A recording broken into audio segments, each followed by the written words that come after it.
Hi, I am just showing some ways you can start fires without matches. This is flint.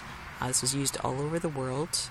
I live near the Great Lakes, so from Lake Erie area towards Detroit is where the closest to where this area of the Great Lakes is where it came from. I got these from Virginia. I'm not exactly sure where they came from, somewhere in the Appalachians. But anyways, what you do is you take a hard edge, like an edge. Take another edge, and it's kind of hard to do because my hands, I'm doing this with a stool in the way, but it's a quick, and pieces do break off, but you can get a small spark. I'll put links to where people are actually doing this. But anyways, another way you can use is steel. This is a copy of like 1700s, 1800s steel, and what this does is this can you hold it like this and just do a quick downward strike, or just even like that. I got sparks last night, and of course nothing's happening now, but anyways, do a quick, and then you should get a spark from that. And the wonderful how things are going at the moment, but I'm not going to go get another one I've got buried somewhere. But this is a fire starter, but actually there's a piece of steel in here. It's busy.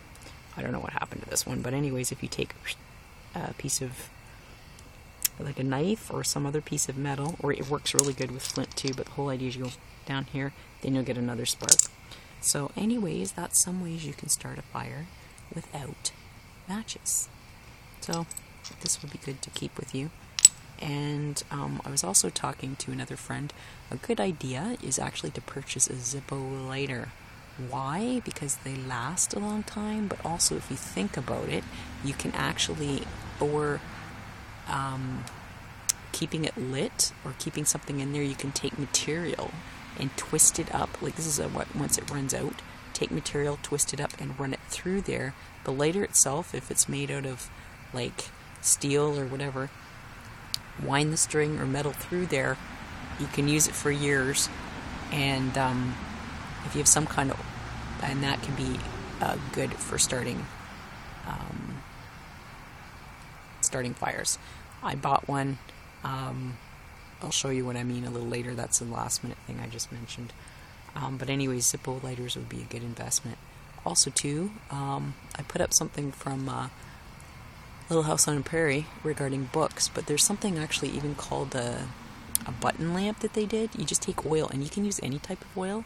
You can use oil from an animal. You can use, even like if you're cooking over a campfire and you've got chicken and that extra fat, you can actually scoop that off and take just a little square of material and take a button and just sort of wrap it around like a wick, and then just take whatever kind of oil that is once it dried. Like when you make meat, take the fat, douse it in that, and there you have a little flame. So you don't need anything fancy.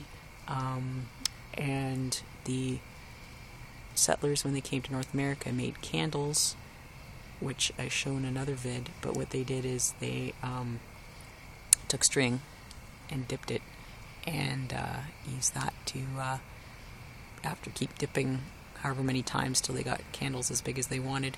They would end up having a smell, and they're smoky, but you can actually make candles out of that instead of wax. Also too, you can use crayons for wax candles. So there's tons of stuff around the house you can use. So those crafts you did as a kid can come in handy for lighting.